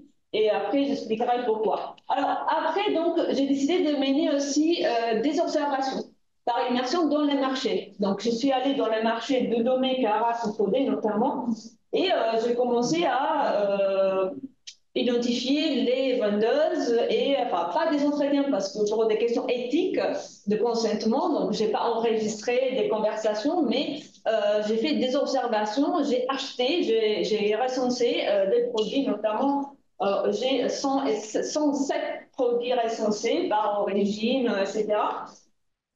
En même temps, comme ma thèse était financée par SIDAction, j'allais souvent à Paris aux journées scientifiques de SIDAction et notamment les journées qui étaient consacrées aussi aux échanges avec les institutions communautaires.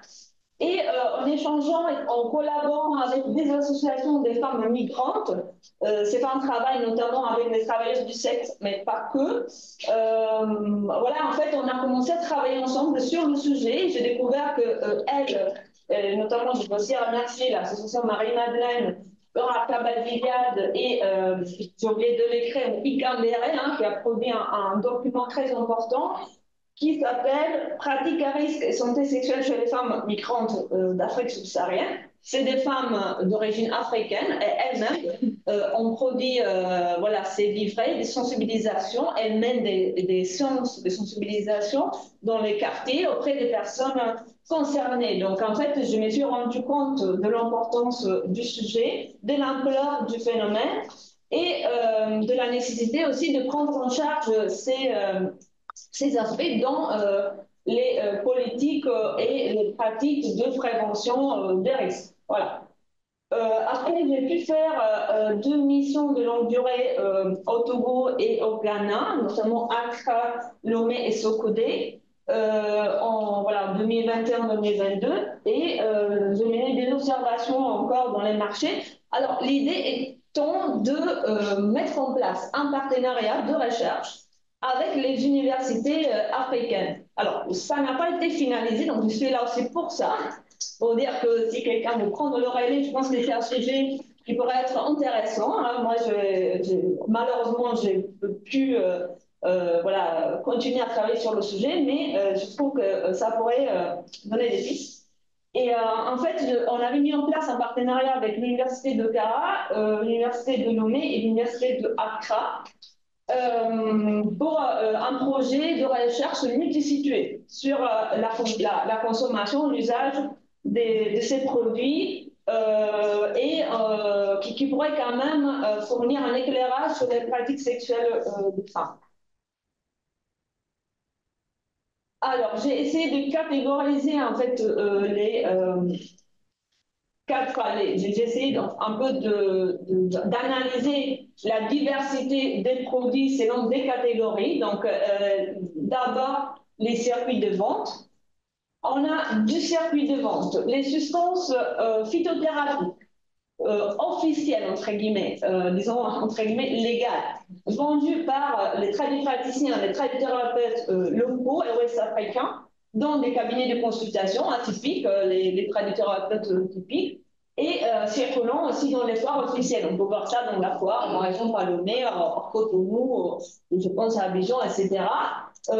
Des cervagins, par exemple, ou autres. Et ça, c'est, disons, c'est vendu voilà, par des hommes, normalement. Par contre, moi, je me suis intéressée au secret des femmes. C'est des produits, des substances qui circulent au travers d'un réseau très confidentiel, vendus que par des femmes qui ont hérité leur savoir-faire par leur mère et qui appartiennent à des groupes ethniques spécifiques, au moins au Togo et au Ghana. Donc, les Kotokoli au Togo, il y a vraiment des cabinets de consultation, même un peu cachés dans les marchés. Il y a vraiment une diversité de produits énorme. Et c'est très important, je pense, parce que ces femmes donnent aussi des conseils. C'est pas que la vente de produits. C'est aussi vraiment un espace de socialisation féminin où on parle de sexualité, on parle des hommes, on parle de comment faire l'amour, on parle de pratiques sexuelles. Et donc, je pense que ça devrait quand même être pris en compte dans voilà, les pratiques de prévention, etc. Voilà, donc ça, c'est pour le Togo. Et ça, c'est pour le Ghana. Et en fait, comme je viens de dire, il y a une caractérisation ethnique dans le sens que les groupes qui contrôlent ces commerces sont les Hausa notamment et les Kotokoli pour ces 2 pays. L'expression utilisée est Kayamata, les choses des femmes. Et voilà, par exemple, vous voyez des produits que je vais vous décrire après. Après, j'ai voilà, catégorisé les substances aussi sur la base de leur provenance type. Donc, on a des produits fabriqués localement, notamment à base de racines ou de plantes, mais aussi beaucoup de produits importés de pays de la sous-région, mais surtout produits du commerce international. Beaucoup de produits chinois, provenance Indonésie, Arabie Saoudite, Thaïlande, Inde, etc. Il s'agit de produits industriels qui peuvent être vraiment très agressifs parce que ça a été étudié par contre par les études OMS. Après, on a tout type de substances. Hein. On a des liquides, racines, gélules, savon de virginité ou de fidélité appelé, des poudres, gel, crème, huile, ce qu'on appelle les miels de virginité ou fidélité, des culottes imprégnées, des sécrétions des coléoptères, notamment pour les produits de domination, etc. L'usage aussi, c'est très varié. Toilette intime, vaporisation, insertion, application, mais aussi à boire et à manger. C'est-à-dire, c'est pour cela que j'ai dû élargir et changer la définition de mon objet. Ce n'est pas que des produits rétrécissants, ce n'est pas que des pratiques intravaginales nocives, mais c'est des produits de désir et de domination, parce que le même produit, on peut l'insérer dans le vagin avant d'avoir un rapport sexuel ou le mettre, par exemple, dans une boisson disons que l'effet souhaité, c'est d'avoir un impact sur le comportement du partenaire. Donc, on porte, ça peut être dans la boisson, ça peut être dans la nourriture, ça peut être dans le vagin. Alors, les raisons d'usage, ça peut, alors, rétrécir chez le vagin, ça c'est assez classique. Hein. Le but, c'est d'accroître le plaisir de l'homme en raison de frottement. Dans les foyers monogames, les femmes utilisent ces produits pour s'assurer de la fidélité de leur conjoint et du bien-être du foyer, ce qu'elles disent. Dans les foyers polygames, le recours à ces produits s'inscrit dans une rivalité entre co-épouses. Et les jeunes filles se servent des produits d'amour pour être sexuellement attirantes ou pour se montrer chattes. Évidemment aussi pour simuler la virginité avant le mariage auprès de certaines troupes. Certaines populations. Après, il y a l'hypothèse, mais moi, personnellement, je ne vais pas dédonner là-dessus sur les travailleuses du sexe, parce que de toute façon, les personnes enquêtées ont rapporté, m'ont dit, oui, les travailleuses du sexe utilisent ces produits. Mais moi personnellement, je n'ai pas pu décrire l'usage auprès de cette population. Alors, après, il y a aussi, comme raison d'usage, des fausses idées sur l'hygiène intime. L'idée que les liquides vaginaux sont de la saleté, c'est sale. Il faut que le vagin soit sec, propre. J'utilise des produits pour bien nettoyer les liquides, c'est ce qu'on m'a dit. Et voilà, tous ces produits-là ont pour but de fidéliser le partenaire, exercer une influence sur le comportement. Est-ce que ces produits ont un effet addictif? Je n'ai pas la réponse et voilà, c'est une piste pour des études ultérieures. Voilà des exemples. Voilà, ces produits ont aussi des labels. Ethnie, religieux. Voilà, par exemple, là, c'est des produits Alsa. Ici, c'est des produits islamiques ou halal. Voilà, tout récent d'alcool. Là, avec voilà, Après, les produits asiatiques, il y en a beaucoup de produits chinois. Spanish Fly, je les trouvais vraiment dans tous les sites de vente, que ce soit Accra, Nord Togo, Sud Togo, etc.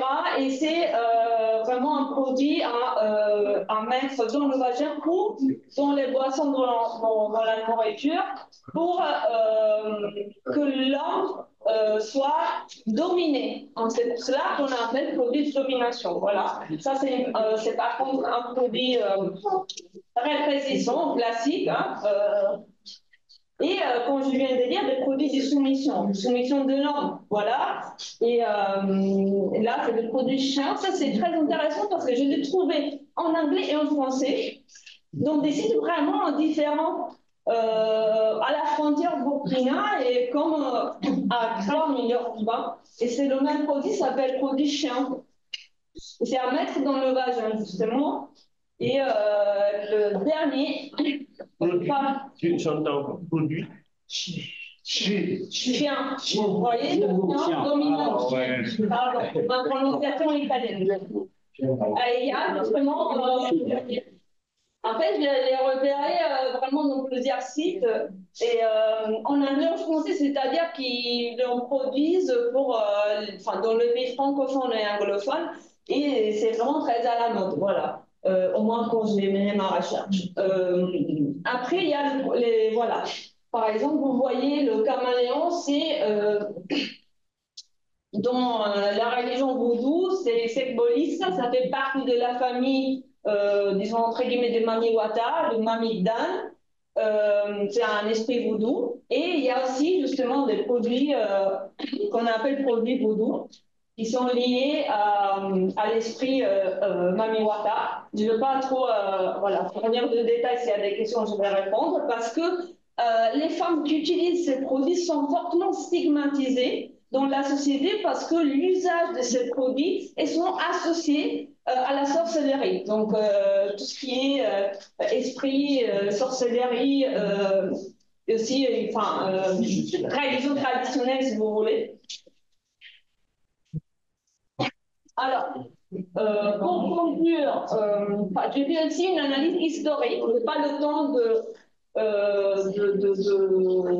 d'approfondir le sujet, mais pour essayer de voir est-ce que c'est un phénomène contemporain, c'est plutôt ancré dans la tradition et dans les pratiques plutôt ancestrales. Il y avait effectivement un usage de produits rétrécissants après accouchement. Par contre, la pratique du dry sex ou sex n'était pas répandue de façon généralisée auprès de tous les groupes ethniques, toutes les populations. En fait, aujourd'hui, les vendeuses appartiennent à des groupes assez des groupes ethniques ou ethno-linguistiques particuliers, mais les personnes qui achètent sont vraiment appartiennent à tout groupe social et voire groupe ethnique et ethno-linguistique. Alors, je pense qu'il manque, juste pour dire qu'il faudrait avoir des études plutôt quanti et plutôt aussi médicales pour effectivement étudier la composition de ces produits, parce que moi je ne vais pas terminer là-dessus, et intégrer dans les politiques de prévention de façon générale dans santé sexuelle. Merci.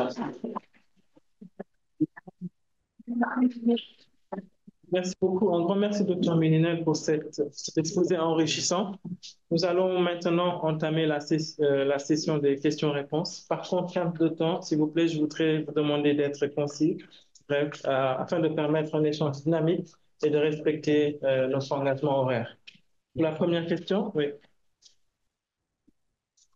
Allez-y. Là, on n'a pas de micro. Non, vous parlez. Merci pour les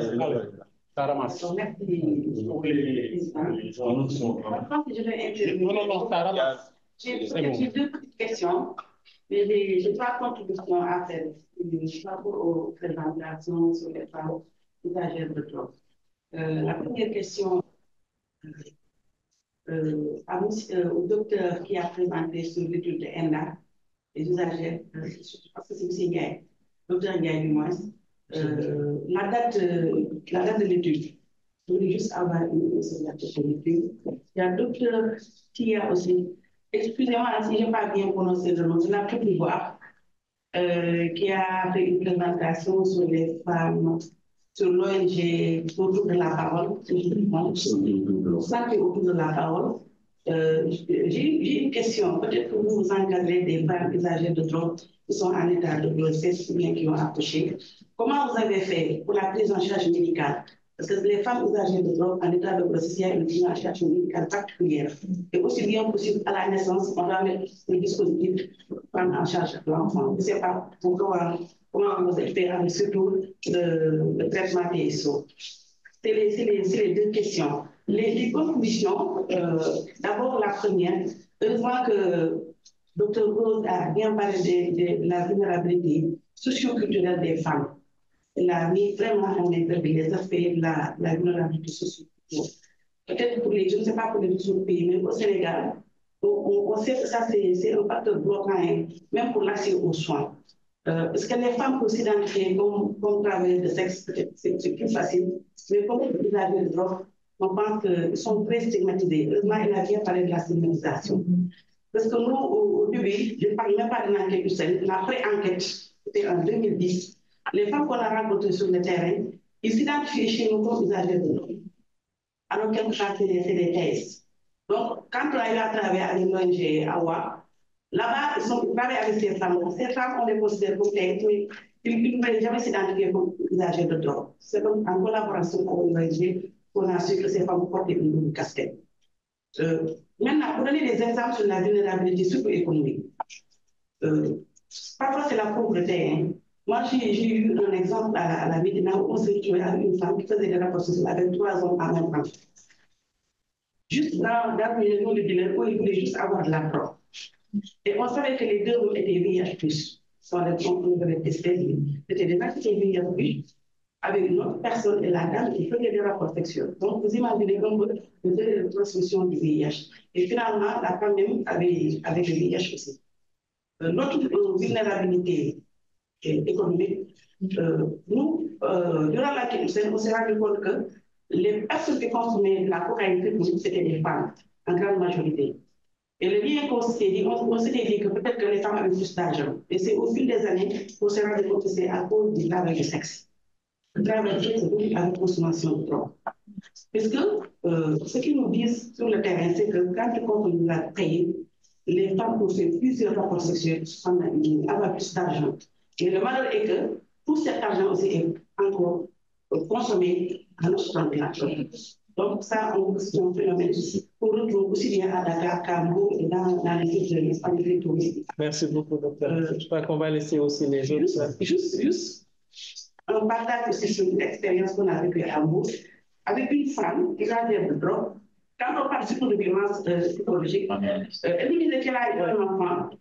Et c'est ça, c'est les parents qui ont pris l'enfant, qui ont confié dans une garderie. Mais elle ne sait même plus où se trouve l'enfant. Donc, au début, peut-être qu'elle n'en faisait pas un problème, mais actuellement, elle est tellement dépressive, parce qu'elle dit qu'elle va même au niveau des écoles pour regarder si l'enfant n'a pas, s'il ressemble à un enfant qui sort de l'école. Donc, vous voyez, elle disait en pleurant, peut-être c'est une chose qu'il faut prendre en charge, parce que c'est très grave. Hein? Elle n'a plus d'enfants. Finalement, elle s'est mariée, elle n'a plus d'enfants, elle a des problèmes gynéco, et apparemment, elle ne peut même plus avoir d'enfants, et on a confié à son enfant à quelqu'un qui nous. Donc ça, je pense que c'est des violences psychologiques qui sont très, très, très, très graves, et que peut-être qu'on aurait dû demander, hein, et c'est important de les. Merci, monsieur. Merci beaucoup. Merci. 2 autres interventions avant de laisser la parole aux. Vous voulez poser une question, allez-y.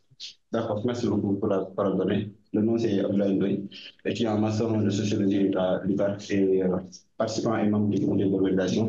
Donc j'ai quelques contributions à faire et je remercie aussi à tous ceux qui ont présenté pour les travaux très riches et qui montrent une certaine similarité entre les contextes et le contexte sénégalais, parce que les travaux de Dr Angel montrent une certaine similarité entre le contexte ivoirien et le contexte sénégalais.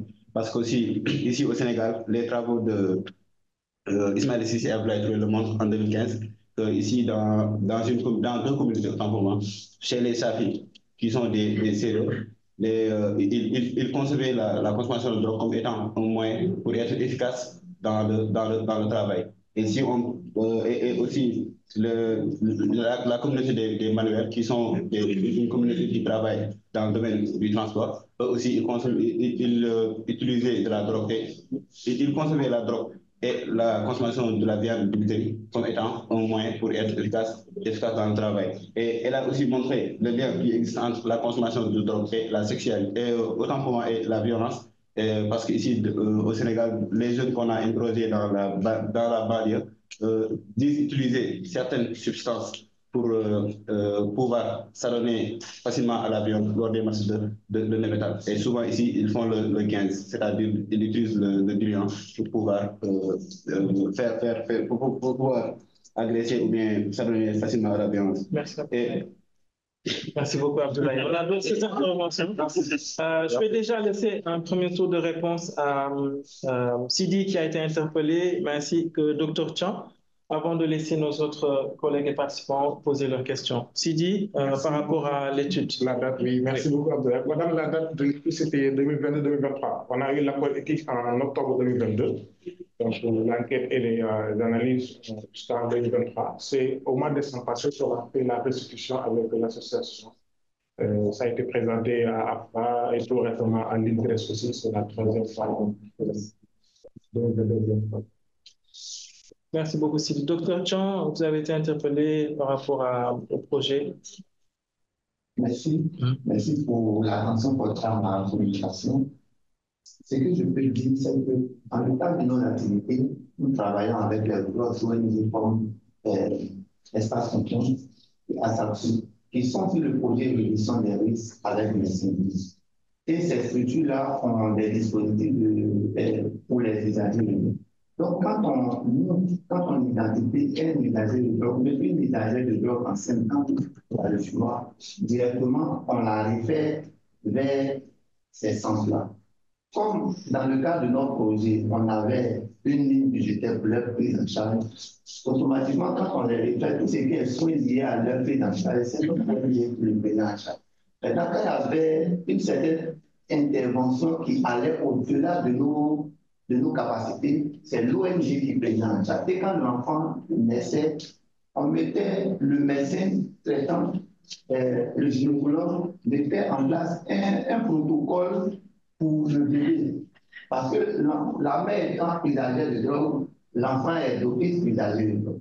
Et quand il naît, si rien n'est fait en termes de protocole médical, l'enfant automatiquement il décède.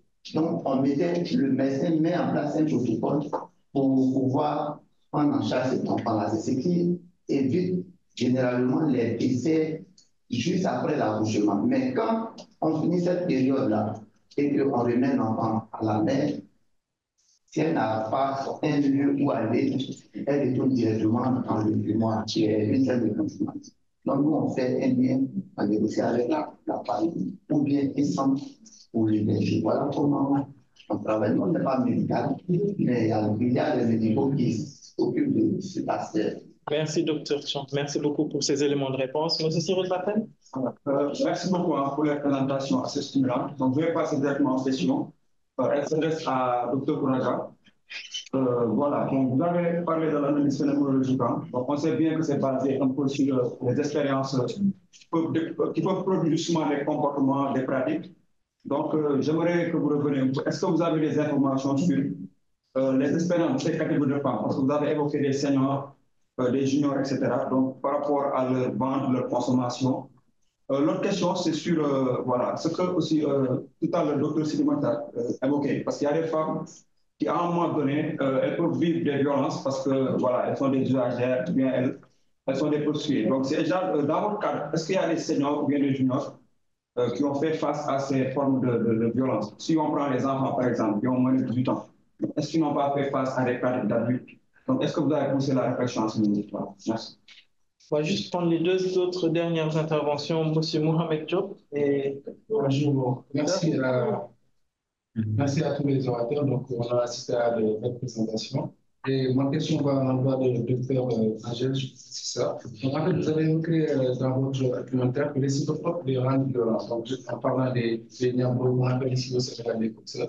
Donc, moi, en fait, dans mes expériences de recherche, généralement, les usages de drogue consomment pour la faisant dire, donc pas pour faire la violence, mais c'est le contraire en fait. Et ils disent que la violence est subie généralement quand on va devoir chercher de l'argent. Donc j'aimerais bien savoir si vous avez fait une analyse de substance pour voir, ou bien si vous avez les moyens même de faire des analyses de substance pour voir si ce sont ces substances-là qui les conduisent à la violence et également aussi d'identifier les drogues qu'ils utilisent.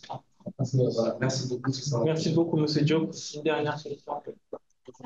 Ma question s'adresse au Dr Chia par rapport au travail qu'il mène avec l'ONG. Vous avez commencé votre intervention par dire la parole est libératrice.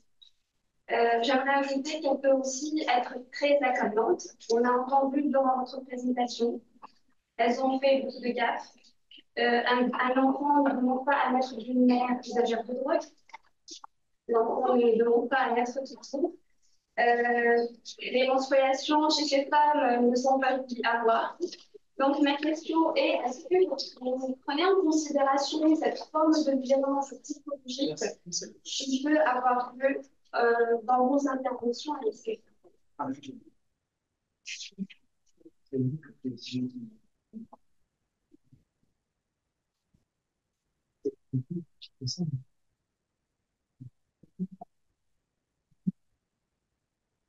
C'est bon.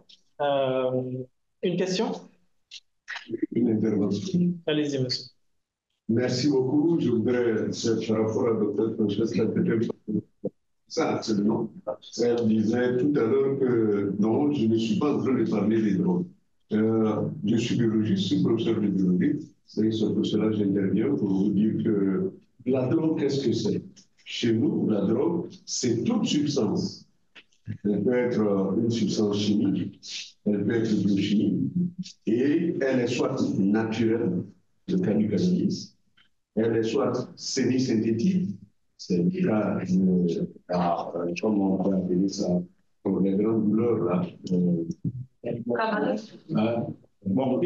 morphine, ou elle peut être synthétique, comme tout ce que vous connaissez. Lorsqu'elle est consommée par un être vivant, elle modifie plusieurs fonctions. Voici la drogue.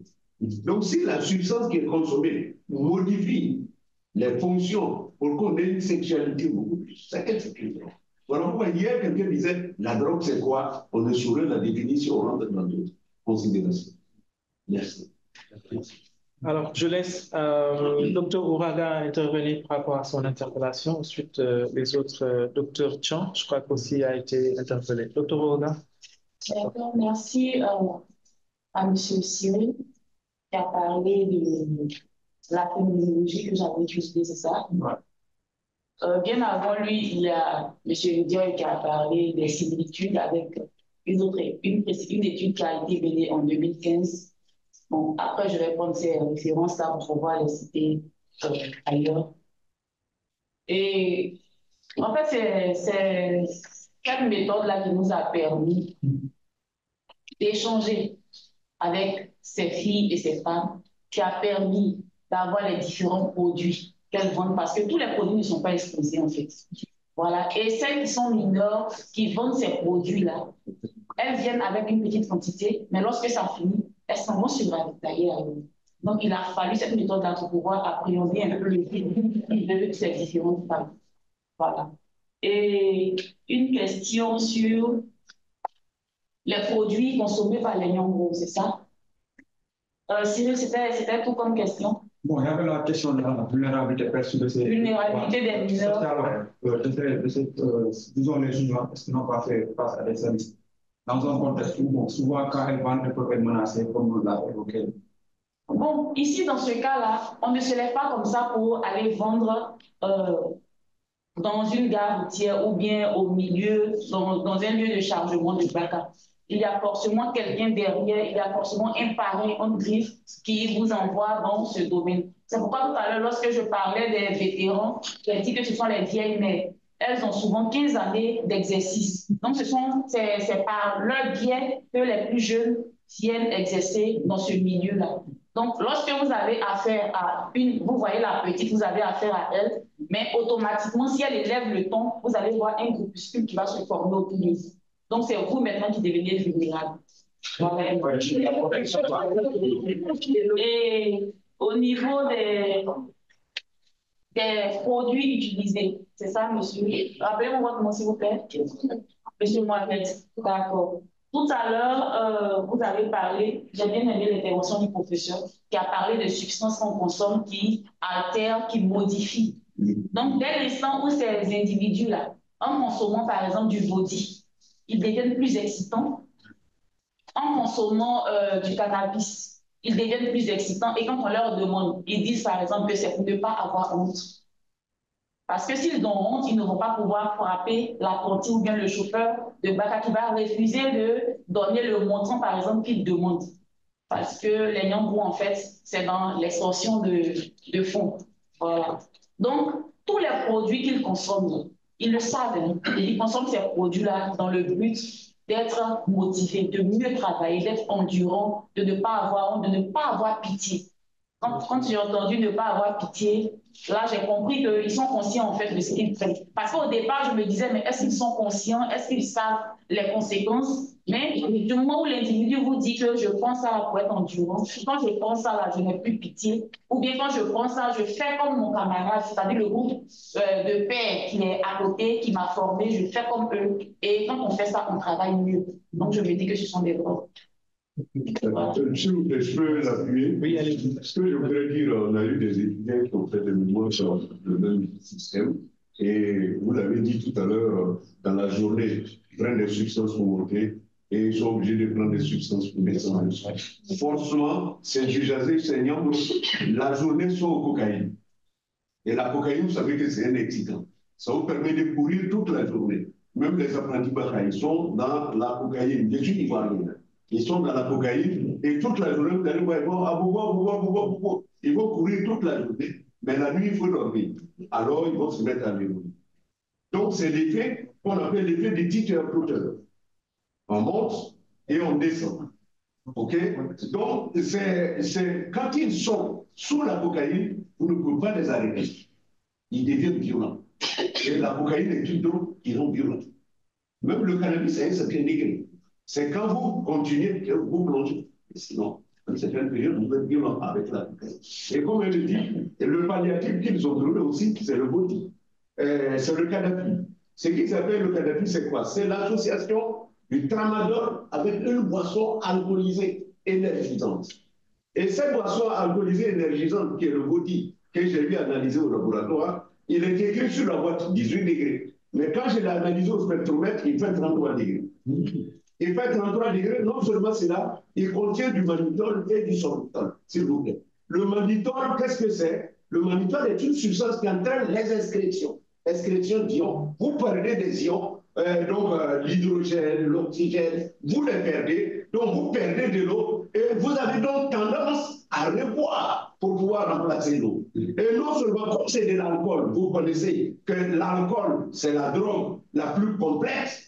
Parce que si vous la prenez en petite quantité, elle est stimulante. Si vous continuez, elle devient, comment on peut appeler ça, hallucinogène. Et si vous continuez, vous déprimez. Donc, avec l'alcool d'une certaine quantité, ça les excite. Le tramadol ajouté, vous voyez ce que ça donne. Et naturellement, avec les excrétions, ils en consomment et ça entraîne ce que nos amis guinéens disaient hier, docteur, où il dit que ça devient quelque chose, oui, ils ont des difficultés à respirer, ils ont la langue pendante. Quand ils continuent jusqu'à la fin, et ça tue effectivement beaucoup de personnes.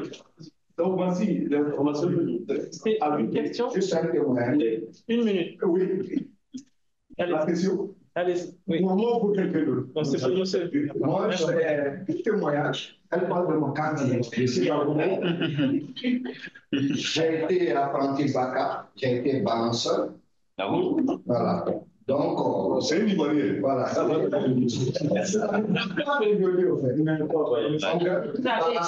apprenti Baka. Les Tatars, ils ont des apprentis. Voilà. Donc, mais ce n'est pas les mêmes choses à Abidjan.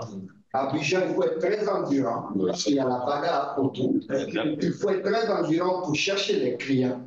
Et souvent, le chauffeur n'attend pas l'apprenti. Non. Il va avec le camion. Et vous êtes obligé de courir et rattraper le camion avec des figures souvent même athlétiques pour prendre la portière. Imaginez quelqu'un qui commence à travailler à 4 h du matin jusqu'à souvent à 22 h. Mais le corps, nous on prenait du Valium. Voilà, bleu, là on prenait du Valium. On associait à paix avec du Nescafé, avec d'autres comprimés qu'on appelait à l'époque sécouturés. En tout cas, on est conscient en fait. Mais ça est endurant, vous ne pouvez pas supporter le rythme du travail. Voilà, donc c'est un mois il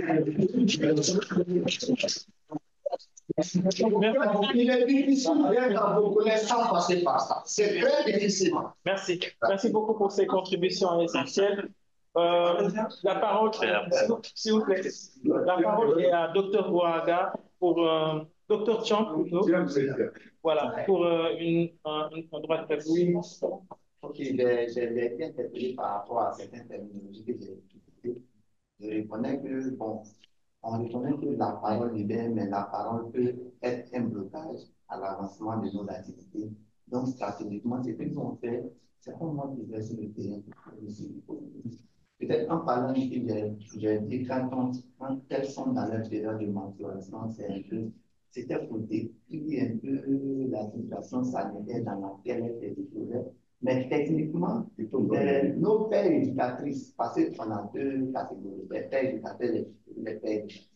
Quand les pères éducateurs identifient une femme enceinte, ils appellent le point focal qui est une femme usagère et d'autres dans notre point de vue. C'est elle qui a le langage, qui a le verbe, qui a le code pour pouvoir échanger avec ces femmes. Et généralement, c'est un climat de confiance, c'est un climat de bonne collaboration qui se passe entre elles. Même si souvent, elles se marchent dessus, mais généralement, elles s'entendent et elles font aussi. On observe en tant qu'anthropologue, on essaie de documenter la littérature pour nous permettre de Et puis, donc, pour accompagner le docteur, est-ce que je voudrais dire, excusez-moi, vous savez, c'est les enseignants aussi, on fait des inclusions, parce que parfois, vous comprenez, quand on s'adresse à la famille, c'est vrai, moi je suis politicien sur le secrétaire général du comité international de lutte anti-drogue, mais ils savent combien de fois je les accompagne, je les appuie. Je voudrais même dire, nous, on a un décret sur la réduction des risques. La loi nous a permis d'écrire un décret, on a un décret. On a défini ce que c'est que la réduction des risques. Et je vais même emmener toutes les ONG, parce que nous avons la couverture maladie universelle en Côte d'Ivoire, où vous êtes obligé d'être membre de cette assurance-là, même quand vous avez une assurance. Et c'est 1000 francs qu'on doit payer par mois. Donc j'ai amené les ONG à payer l'assurance des usagers, afin que quand ils sont malades, qu'ils voient à l'hôpital que les médicaments essentiels, on puisse le leur donner. Donc, quand vous approchez la famille, parce que nous travaillons sur les volets, donc le travailleur social forcé intervient dans le système. Quand vous allez intervenir auprès de la maman, faites comprendre à la maman que l'enfant n'a rien à voir qui est né. C'est un enfant. Et comme on dit chez nous, l'enfant, c'est un bonheur. On ne sait pas. Peut-être que c'est lui qui va sauver la famille demain. Où est sa faute si elle est usagère? Ou bien si elle consomme cette substance-là. Donc, acceptez de prendre l'enfant. Voici pourquoi vous allez entendre des termes qu'on va utiliser, soit c'est pour la famille, pas pour l'usager. Dans certains milieux, moi, vous n'entendrez jamais parler. J'ai dit les personnes ayant les difficultés avec leur consommation. Parce que j'ai dit à mon ministre, nous sommes tous des drogués. Le ministre était choqué. Il dit, ah bon, pour ça, je me drogue. J'ai dit, mais quand vous ne dormez pas, que le médecin vous prescrit des substances, c'est quoi? On modifie votre comportement. Après, j'avais pris vous partir dormir. Merci beaucoup. Vous êtes un dormi, vous êtes un usagé. Merci beaucoup. Nous allons devoir, s'il vous plaît, je suis désolé, mais nous allons devoir conclure cette session très, très, très enrichissante. Docteur Tidiane Ndoye, en tant que modérateur, avez-vous quelques mots pour conclure, avant de conclure cette session? Oui, merci beaucoup. En tout cas, je vais commencer d'abord par féliciter tous nos excellents présentateurs autour de cette question qui me semble très intéressante. Moi, je ne suis pas spécialiste des drogues, mais je m'intéresse beaucoup à la question du genre, des rapports sociaux de sexe, etc. Et en fait, en vous écoutant, j'ai appris énormément de choses. J'ai appris que, en fait,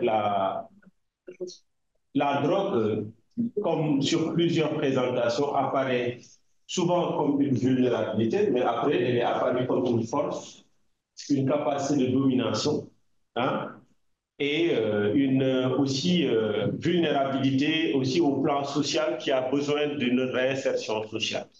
Donc, en fait, je pense que l'intérêt de ce panel ici, c'est d'avoir confronté peut-être des personnes qui travaillent plus dans l'application et des chercheurs qui sont plus allés dans l'analyse, comme Rose André, et en fait qui permettent de montrer à la fois qu'il y a un défi à relever, mais également des capacités de construire peut-être une réponse au sens d'une réponse genrée, d'une approche gender responsive, et puis de pouvoir faire quelque chose. Je pense que, en fait, quand on utilise la drogue comme pour avoir plus de pouvoir, plus de puissance, moins de faiblesse, je pense que l'intérêt ici, c'est aussi, est-ce qu'on ne peut pas avoir aussi quelque part cette utilisation de la part des acteurs qui ne définit pas la chose en tant que vulnérabilité, mais en tant que force plutôt.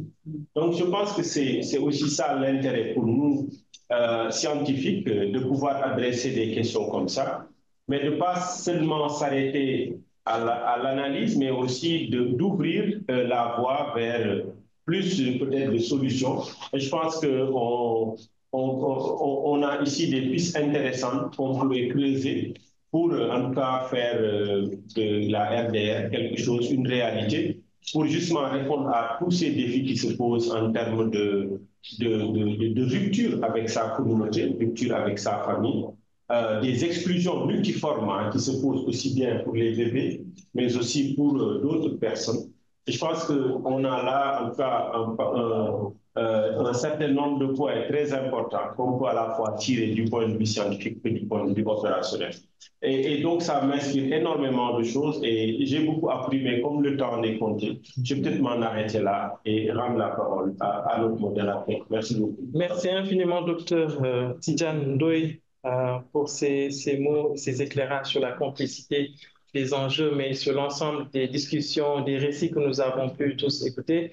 Et le dialogue très, très intéressant. Je suis persuadé qu'il y a beaucoup d'autres questions, d'autres personnes qui ont envie de prendre la parole. Je suis vraiment désolé, Ousmane, nous avons dépassé le temps largement. Cette session a été vraiment extrêmement riche en perspectives. Je voudrais vous remercier personnellement de m'avoir associé, remercier le comité scientifique de m'avoir associé. J'étais en honneur de modérer cette session. Donc, merci infiniment à toutes et à tous.